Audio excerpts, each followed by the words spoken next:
Okay, so it is about 8 days after I mowed the first time with the zero turn, and I'm back here doing a little work. So here's what the clover looks like now. Went on vacation, it rained a lot, and look at how all that clover filled in from the last video. Where the clover's a little weak down here, down that direction, the chicory has really been thriving. So a couple things I did just recently. I put down 50 pounds, 40 or 50 pounds of triple 19. I know the clovers don't need the nitrogen as much as the others, but that's what I had. It was like $37, and I put that down. I was going to put another bag down. See my switchgrass coming up over there. I was going to put another bag down. I got to thinking, I'm at like a 6 for pH.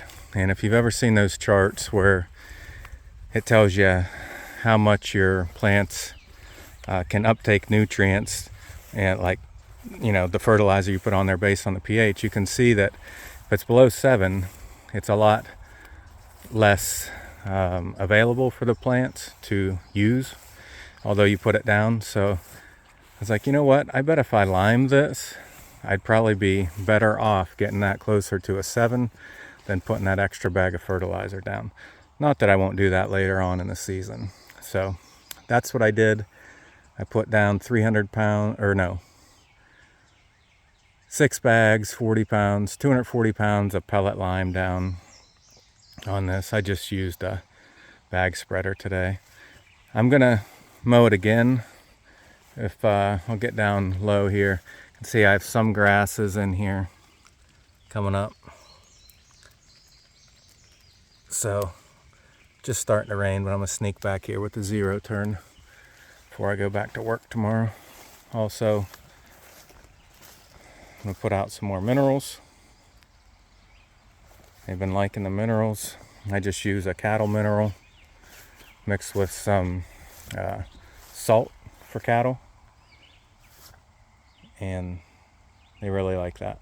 So I'm gonna go grab the mower, grab some minerals, head back out. But I think this looks amazing compared to where it was coming out of the winter.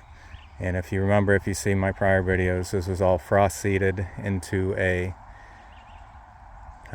not a brassica, a winter wheat field. Had a winter wheat, and after the spring green up, I broadcasted the frost seeded the clover in via broadcasting with my bag sprayer, and then mowed the weed out with my brush hog.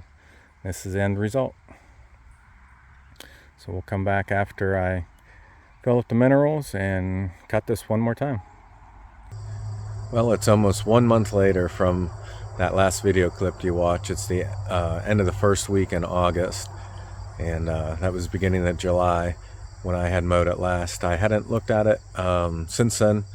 Figured I'd come back here today to take a look at it, and I was definitely surprised that it had really rebounded, super full, no bare spots. There's definitely some weeds in it here and there. I'll take you around and show you that. So I'm back out here with my zero turn mowing it down. You can kind of see the difference in the background there from the mowed portion versus the portion that's still grown. But it's coming up really nice, super full. I'm sure it's putting out a lot of tonnage. You can see I'm cutting it, all the flowers off about 4 inches. That's as high as my deck goes. So take you around and give you a better look and show you a couple other things, and that should wrap this plot up for the year, and I can focus on my other one. So taking a look at it more at ground level, you can see I have some grasses growing up in there. I have some broadleafs too, but it's pretty thick with clover, and I had already mowed the thickest part. You can see, compared to my hand, that clover is really showing up nicely.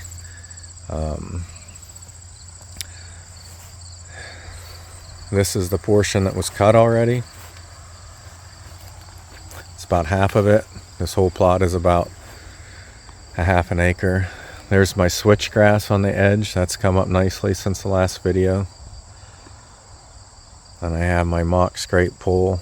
I have to get that ready to go and get that set up again. Swing you back around to the back side. Finished doing that. You can see I put out minerals in the last clip you saw. They are completely gone. I'll replenish those one last time. Unfortunately, my cameras went dead and I just never got back here to replace them, so I don't know what all's been coming in here. I'm sure mostly doe this time of year. I just have a couple doe family groups that are here. I usually don't get many bucks on camera till a little bit later in the fall. But here's what it looks like as of like August, I think it's 6th or the 7th.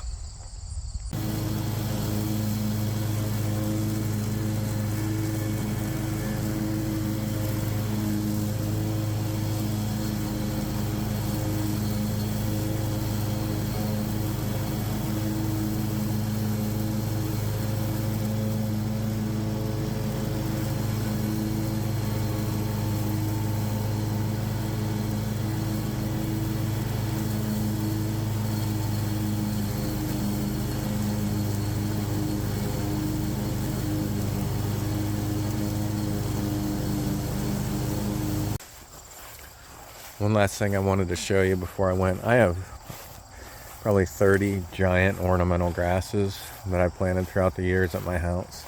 And from one plant I can get about 30 divisions from it. So last year I experimented with putting these ornamental grasses out here. Here, I'll put this at my eye level. So you can see they've gotten about 5 feet tall. And, you know, 20 times 20.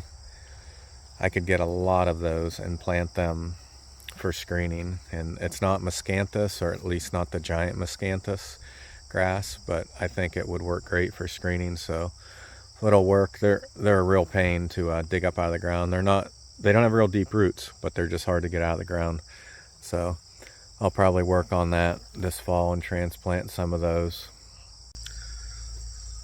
All in all, this plot came together really well, I feel like. I think, you know, for the amount of work I have in it, you saw the video when I frost seeded. If you haven't, go back and watch that video.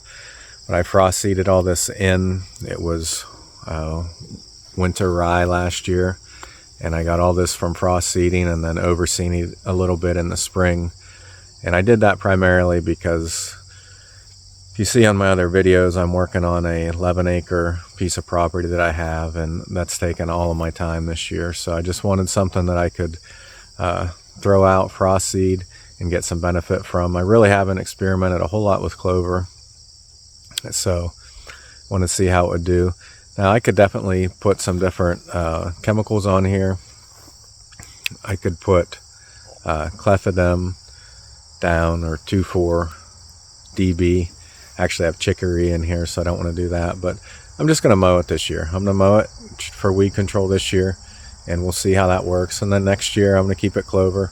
And if I got to spray some chemicals, I'll do that. But thanks for watching. I really appreciate it. If you wouldn't mind, subscribe to the channel so you can keep up with all the future videos and the updates. And if you have any comments, maybe you do something a different way, or you're having an issue, maybe I can answer your questions, or other people that watch the video can answer your questions. So drop a comment down below and be sure to subscribe and watch out for the next video. Thank you.